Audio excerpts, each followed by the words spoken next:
The foreign ministry spokesperson said today, quote, resorting to pressure, threats, and blackmail is not the right way to engage with China. But speaking yesterday, the president continued to defend his trade war. So, folks, we're diving into the latest twists in the US-China trade saga.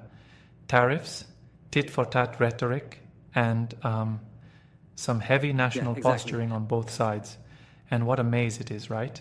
Absolutely. I mean, you have President Trump threatening an additional 50% tariff on Chinese goods if Beijing doesn't reverse its own retaliatory measures. It's like a high-stakes standoff where neither side really wants to blink. Right. And Xi Jinping? Well, he's not just playing defense here. He's framing these tariffs as outright blackmail, yes, a tactic Beijing totally rejects. He's essentially saying, ceding to these demands, not an option. And that stance stands on some pretty deep political and economic grounds. I mean, for Xi, appearing weak is simply out of the question given his image as a national savior. It's not just trade policy, it's also about domestic legitimacy and national pride. It's like, if you think of it this way, imagine a sports team where the coach refuses to make any tactical changes, even though the players are getting steamrolled. He says, I've got a plan and we're sticking with it.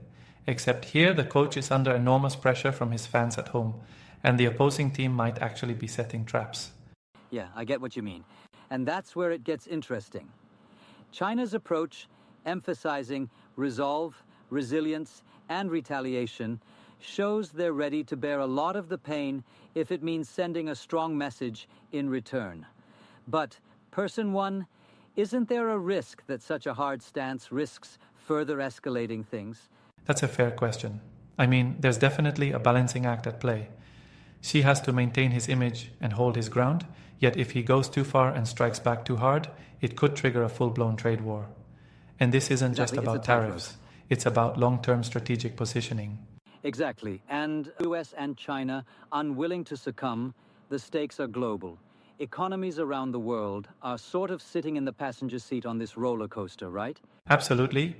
Analysts have pointed out that even if there's some negotiation on the table, the underlying challenge remains. You know, if, say, Trump were to back down or compromise, it really wouldn't change the fundamental posture that Beijing is pursuing to secure its national image and economy. That's a great point. And we've seen some concrete moves reflecting this tension. For example, China recently backed out of a deal involving TikTok's partial sale to American investors, and they've also stalled the port sale by the Hong Kong company CK Hutchison. It shows that Beijing is prepared to flex its muscle. Right, it's like they're saying, no concessions on our turf. Exactly. And it's not just about bargaining chips, it's about principles. By calling Trump's tariff threat blackmail and emphasizing their determination to fight to the end, they're reinforcing. Trade between the US and China is huge. We're talking about the US importing around $440 billion worth of Chinese goods annually. Add hefty tariffs on that, and you're looking at significant ripple effects globally. Absolutely, exactly. And what's key here is that even if China could theoretically absorb some economic pain, the shockwaves would affect markets everywhere. We saw, for instance, how global stock markets reacted when these tensions first spiked. True, global markets are incredibly sensitive to these kinds of policy shifts. Right, and it's not just the immediate impact. Think about supply chains, manufacturing dependencies. Chinese factories, for instance, produce parts and components that are virtually irreplaceable elsewhere. It's like removing a keystone from an arch. Yeah, exactly. And that's why, even while China projects an image of resilience, behind the scenes there are real concerns about long-term economic stability and global disruptions. It's a risky game to play for both sides. And then there's the diplomatic dance. Trump has, at times, suggested openness to a meeting with Xi, maybe even inviting him to visit, but Beijing seems hesitant. They want clear negotiation details first, and aren't willing to be seen as yielding under pressure. Yes, it's sort of a standoff where trust is minimal on both sides. And here's the kicker. If Xi were to concede even a bit, it could be seen as undermining his own legitimacy domestically. That's a huge risk for his political capital, especially since he's positioning himself as the savior of China's renewed greatness. Many Western analysts think a trade war might hurt China more. Some in Beijing believe it's the US that's at risk economically.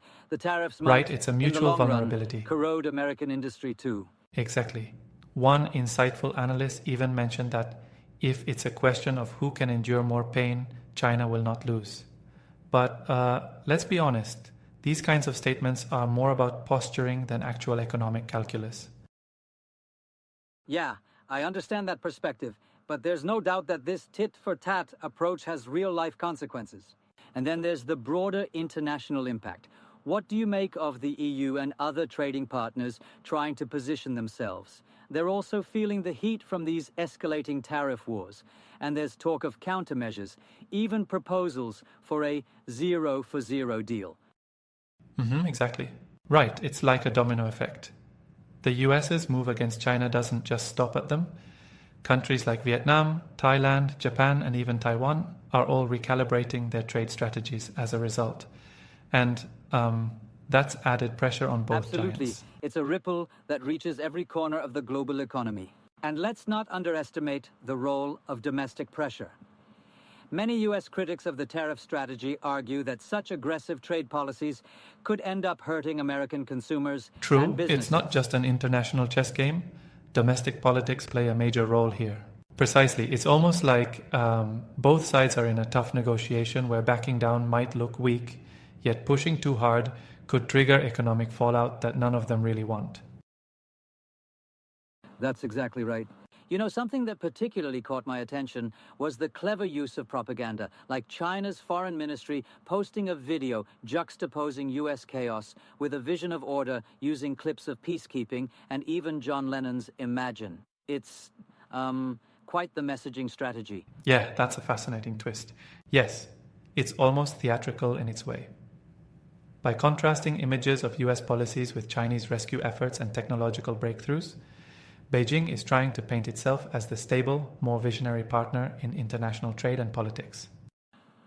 It's a clear battle for narrative supremacy. And speaking of narratives, there's this notion that even in the midst of these trade skirmishes, both nations are, in a way, preparing for a showdown that could reshape global trade. Is decoupling truly on the horizon, or is it more of a scare tactic? That's a great question. I think it's a bit of both, honestly.